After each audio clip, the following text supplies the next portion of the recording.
Hello friends, तो इस video में हम सर्कल यानी कि वृत्त के पूरे कॉन्सेप्ट को समझेंगे। तो इस वीडियो को आप पूरा जरूर देखिएगा।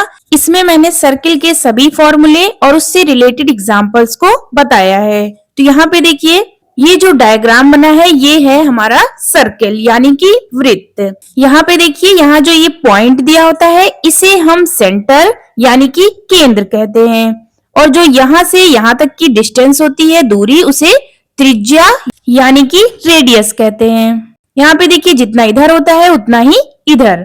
अब यहाँ पे जो डी दिया है वो क्या होता है, ये हमारी पूरी यहाँ से लेके यहाँ तक की डिस्टेंस होती है, तो इसे हम डायमीटर या व्यास कहते हैं। तो यहाँ पे इस फिगर से आपको सेंटर, डायमीटर और रेडियस समझ में आ गया होगा। तो यहाँ पे पहला फॉर्मूला क्या दिया है, वृत्त का व्यास यानी कि diameter of circle D equal होता है 2r। तो ये फॉर्मूला आप याद रखिएगा, इससे आपको क्वेश्चंस को सॉल्व करने में आसानी रहेगी।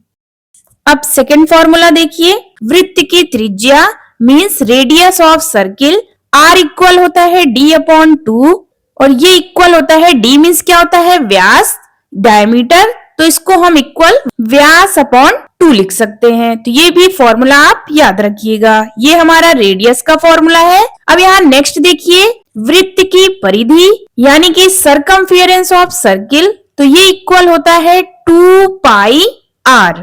इसे आप परिमाप भी कह सकते हैं। अब यहाँ पे देखिए, इसको इक्वल पाई इंटू डी भी लिख सकते हैं, क्योंकि हमें पता है डी इक्वल क्या होता है, 2r। तो यहाँ से वृत्त की परिधि इक्वल हो गया 2πr या फिर पाई इंटू डी। अब नेक्स्ट देखिए, वृत्त का क्षेत्रफल मीन्स एरिया ऑफ सर्कल, तो ये इक्वल होता है πr²। तो ये फॉर्मूला भी आप याद रखिएगा। अब यहाँ पे देखिए, इन दोनों फॉर्मूला में पाई यूज किया गया है, इसे हम पाई कहते हैं। पाई इक्वल होता है 22/7, या फिर इसको इक्वल 3.14 भी लिख सकते हैं। तो इन दोनों वैल्यू में से हमें जिस भी वैल्यू की जरूरत पड़ती है क्वेश्चंस को सॉल्व करने में, हम उसे रख सकते हैं। अब नेक्स्ट देखिए, यहाँ पे वृत्त की त्रिज्या यानी कि रेडियस ऑफ सर्किल, तो इसको मैंने 3 फॉर्मूले और लिखे हैं टोटल। यहाँ पे पहला देखिए, r इक्वल दिया है व्यास अपॉन 2 इक्वल डायमीटर अपॉन 2, ये तो आपको पहले ही बता दिया है। अब नेक्स्ट 2 और फॉर्मूले देखिए, यहाँ पे हम परिधि और क्षेत्रफल में बताएंगे। तो यहाँ पे दूसरा देखिए, r इक्वल होता है परिधि अपॉन 2π इक्वल सरकमफेरेंस अपॉन 2π, तो ये भी आप याद रखिएगा। ये हमारा परिधि और त्रिज्या में था। अब next r equal square root क्षेत्रफल अपॉन पाई, यानी कि square root area upon pi. तो ये भी हमारे 3 फॉर्मूले हो गए रेडियस यानी कि त्रिज्या के, तो आप इसे याद रखिएगा, तो आपको क्वेश्चन सॉल्व करने में आसानी होगी। अब यहाँ पे देखिए एग्जाम्पल 1, यहाँ पे दिया है 4 सेंटीमीटर त्रिज्या वाले वृत्त की परिधि क्या होगी, ये हमें बताना है। तो यहाँ पे हमें परिधि यानी कि सरकमफेरेंस निकालना है। यहाँ पे क्या दिया है, यहाँ पे दिया है त्रिज्या यानी कि रेडियस, तो रेडियस दी है 4 सेंटीमीटर। तो यहां से r इक्वल हो गया 4 सेंटीमीटर। सरकमफेरेंस परिधि निकालनी है, तो परिधि होता है वृत्त की परिधि इक्वल 2πr। अब यहाँ पे हम वैल्यूज रख देंगे, तो ये हो जाएगा 2 पाई में दिया है यहाँ पे, तो पाई ही रहने देंगे। r की जगह पे कितना दिया है, 4 सेंटीमीटर, तो मल्टीप्लाई 4। अब यहाँ से ये इक्वल हो जाएगा 2 4 जा 8 पाई, तो परिधि इक्वल हो गया 8 पाई। आंसर। अब यहां से देखिए 8 पाई आया है, तो यहां से ऑप्शन ए हमारा करेक्ट है। अब नेक्स्ट क्वेश्चन देखिए, यहाँ पे दिया है 14 सेंटीमीटर त्रिज्या वाले वृत्त की परिधि और क्षेत्रफल ज्ञात करो। तो यहाँ पे हमें परिधि और क्षेत्रफल ज्ञात करना है। यहाँ पे दिया क्या है, यहाँ पे त्रिज्या यानी कि रेडियस दी है 14 सेंटीमीटर, तो r इक्वल हो जाएगा 14 सेंटीमीटर। अब हम पहले परिधि, वृत्त की परिधि निकालेंगे, तो वृत्त की परिधि इक्वल क्या होता है, 2πr। फॉर्मूला आप याद रखिएगा।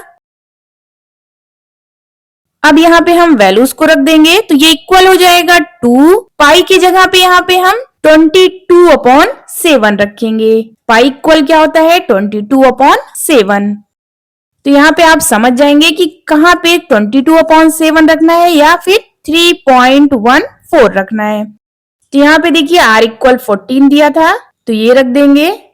अब यहाँ पे 7 और 14 को कट कर सकते हैं। 7 2 जा 14, तो ये इक्वल हो जाएगा। अब इसे मल्टीप्लाई करेंगे तो 44 मल्टीप्लाई 2। अब इन दोनों को मल्टीप्लाई करेंगे तो आ जाएगा 88। अब यहाँ पे देखिए, यहाँ पे रेडियस सेंटीमीटर में दी थी, तो इसको भी हम परिधि सेंटीमीटर में लिखेंगे। तो परिधि इक्वल आ गया 88 सेंटीमीटर। आंसर। अब नेक्स्ट हमें क्या निकालना है? वृत्त की परिधि निकाल लिए, अब क्षेत्रफल निकालना है। तो वृत्त का क्षेत्रफल means area of circle equal होता है पाई आर स्क्वायर। यहाँ पे भी रखेंगे, तो पाई की जगह पे 22/7 मल्टीप्लाई आर स्क्वायर दिया है, तो ये हो जाएगा 14 का स्क्वायर। अब यहां से देखिए 14 का स्क्वायर का मतलब होता है 14 को 2 टाइम्स मल्टीप्लाई करना है, तो ये इक्वल हो जाएगा 22/7 मल्टीप्लाई 14 मल्टीप्लाई 14। अब इसे कट करेंगे तो 7 2 जा 14। अब ये इक्वल हो जाएगा, दोनों को मल्टीप्लाई करेंगे तो 44 मल्टीप्लाई 14।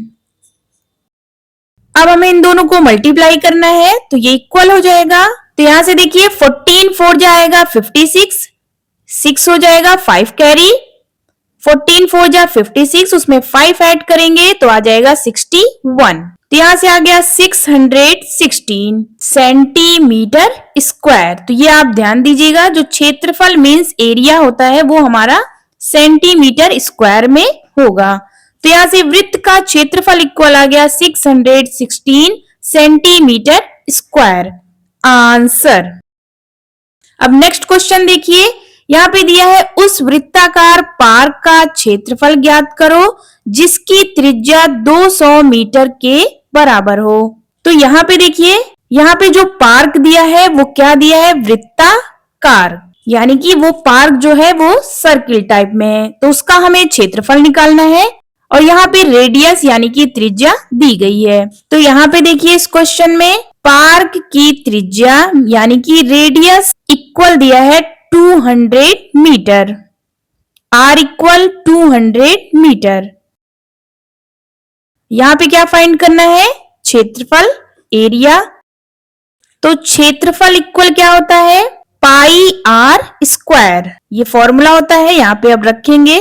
तो पाई मल्टीप्लाई आर की जगह पे दिया है 200, तो ये हो जाएगा 200 का स्क्वायर। अब ये इक्वल हो जाएगा पाई मल्टीप्लाई स्क्वायर का मीन्स होता है इसको 2 टाइम्स मल्टीप्लाई करना है, तो 200 मल्टीप्लाई 200। अब ये इक्वल हो जाएगा, इन दोनों को मल्टीप्लाई करेंगे तो यहां से आएगा 40,000। अब यहाँ पे पाई है तो पाई रख देंगे। अब देखिए यहाँ पे हम पाई की वैल्यू रखेंगे, तो इस जगह पे हम पाई की वैल्यू क्या रखेंगे? 3.14। तो ये इक्वल हो जाएगा 40,000 मल्टीप्लाई 3.14। अब इन दोनों को मल्टीप्लाई करेंगे तो यहां से हमें मिल जाएगा 1,25,600। और यहाँ पे ये मीटर में था तो ये हो जाएगा मीटर स्क्वायर। एरिया था तो ये हमेशा स्क्वायर में रहता है। आंसर। तो यहाँ पे पार्क का क्षेत्रफल आ गया 1,25,600 मीटर स्क्वायर। अब नेक्स्ट क्वेश्चन देखिए, यहाँ पे दिया यदि एक वृत्त की त्रिज्या 3 सेंटीमीटर है तो उसकी लंबी जीवा की लंबाई क्या है? तो यहाँ पे देखिए, यहाँ पे त्रिज्या दी गई है, हमें सबसे लंबी जीवा बतानी है। यहाँ पे हमें पता होना चाहिए कि सबसे लंबी जीवा जो होती है वृत्त की वो वृत्त का व्यास होती है। तो सबसे लंबी जीवा इक्वल होता है वृत्त का व्यास। ये चीज आप याद रखिएगा। यहां से देखिए, अगर एक सर्कल बना है यानी कि वृत्त, तो जो इसकी पूरी यहां से यहां तक की लेंथ होती है, डिस्टेंस, वो हमारी होती है वृत्त का व्यास यानी कि डायमीटर। तो इसका मतलब है हमें सबसे लंबी जीवा फाइंड करने के लिए वृत्त का व्यास फाइंड करना पड़ेगा। तो यहां से देखिए, वृत्त का व्यास का क्या फॉर्मूला होता है? डायमीटर d इक्वल होता है 2r। अब ये इक्वल हो जाएगा 2, आर की जगह पे 3 सेंटीमीटर तो 3 रख देंगे, तो इक्वल हो जाएगा 2 3 जा 6 सेंटीमीटर। तो ये हमारा आ गया वृत्त का व्यास। तो यहां से लंबी जीवा की लंबाई आ जाएगी 6 सेंटीमीटर। आंसर। तो यहां से देखिए सबसे लंबी जीवा इक्वल हो गया 6 centimetre. Okay guys, I hope आपको ये समझ में आया होगा। Please do like share and subscribe to my channel. Thank you.